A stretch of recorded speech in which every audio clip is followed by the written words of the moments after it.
Hello viewers, welcome back to my channel. আবারও হাজির হলাম তোমাদের সামনে নতুন আরেকটি প্র্যাকটিস পার্ট নিয়ে। আশা করি সবাই অনেক ভালো আছো। আজকে তোমাদের সামনে আলোচনা করব ইউনিট 6 লেসন 8 দ্য ডেস্টিনেশন, গন্তব্যস্থল। এতে বলা আছে, read the text below and complete it with the right form of verb from the box. নিচের পাঠ্যাংশটি পড়ো এবং বক্সের ভার্ভ এর সঠিক রূপ দিয়ে এটি পূরণ করো। You can use one verb more than once if necessary. প্রয়োজনে তুমি একটি ভার্ব একাধিকবার ব্যবহার করতে পারো। অ্যাট ফার্স্ট আমরা এই বক্সের সাথে একটু পরিচিতি লাভ করে নেই। বি মানে হওয়া, মানে am is are was are be verb যেগুলো আছে সেগুলো হবে। গিভ, গিভ মানে হচ্ছে দেওয়া। নোট মানে হচ্ছে মাথা নোয়ানো। হোল্ড মানে হচ্ছে আঁকড়ে ধরা। রাইড মানে হচ্ছে চড়া। ওয়েট মানে হচ্ছে অপেক্ষা করা। এক্সাইটেড মানে হচ্ছে আনন্দিত হওয়া। গো মানে যাওয়া। টেক মানে লওয়া বা নেওয়া। স্ট্যান্ড মানে হচ্ছে দাঁড়ানো।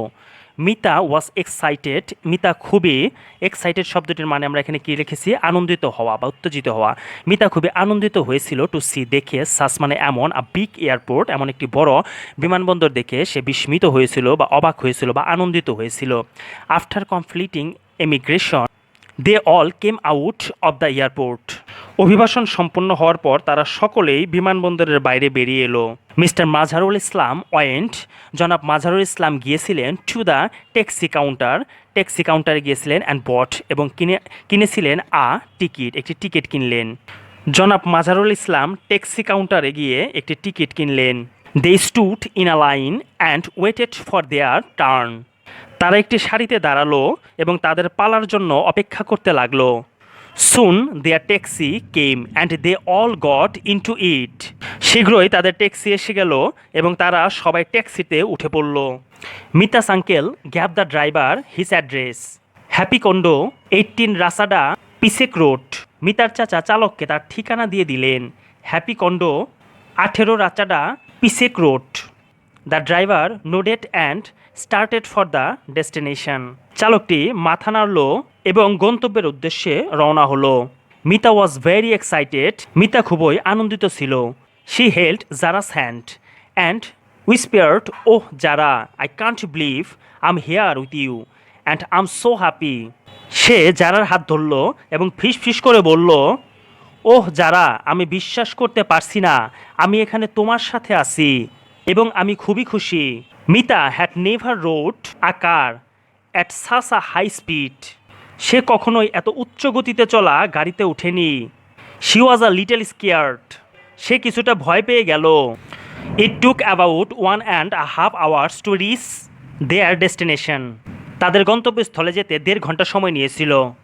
Mita's uncle paid the driver according to the meter. মিতার চাচা মিটার মোতাবেক চালককে ভাড়া পরিশোধ করে। The driver taking out there luggage thanked mister Islam and drive away. চালকটি তাদের মালপত্রগুলো বের করে দিয়ে জনাব ইসলামকে ধন্যবাদ জানিয়ে চলে গেল। বিতে বলা আছে, read the text and answer the following questions. পাঠ্যাংশটি পড়ো এবং নিচের প্রশ্নগুলোর উত্তর দাও। কোয়েশ্চেন্স নাম্বার 1-এ বলা আছে, why did Mita think that the garden was welcoming her. কেন মিতা মনে করলো যে বাগানটি তাকে স্বাগতম জানাচ্ছে। নাম্বার 1-এর আনসারটি হচ্ছে, Mita thought that the garden was welcoming her because the trees and flowers are nodding in the air.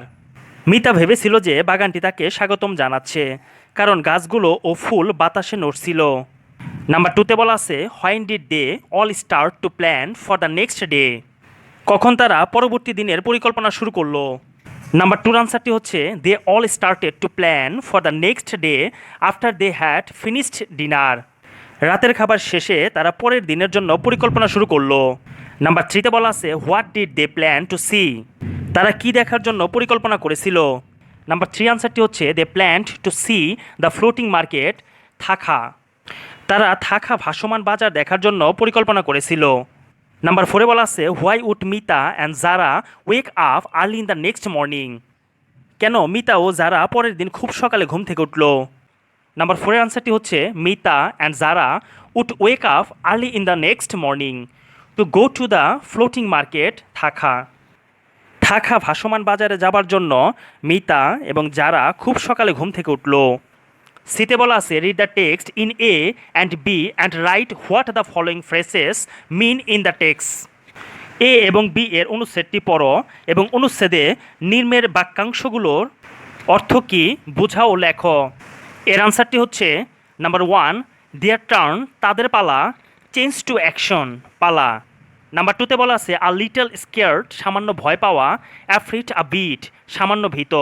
Number 3তে বলা আছে ব্রিঙ্গিং ইন, আসা বা তৈরি করা, টু ফিচ মানে হচ্ছে নিয়ে আসা। নাম্বার 4এ বলা আছে সেট 6, 6 লেখা, রিটেন 6, লিখিত 6। নাম্বার 5এ বলা আছে গট স্যাটেলড, সব কিছু গোছানো, to complete all the things, সব কাজ সমাপ্ত করা। সো ভিউয়ার্স, আজকে এই পর্যন্তই। নেক্সট আরেকটি প্র্যাকটিস পার্ট নিয়ে তোমাদের সামনে আবারও হাজির হব। সে পর্যন্ত সবাই ভালো থাকবে, সুস্থ থাকবে। যদি ভিডিওগুলো ভালো লেগে থাকে তাহলে অবশ্যই লাইক, কমেন্ট, শেয়ার এবং সাবস্ক্রাইব করে পাশেই থাকবে। Till then, bye by.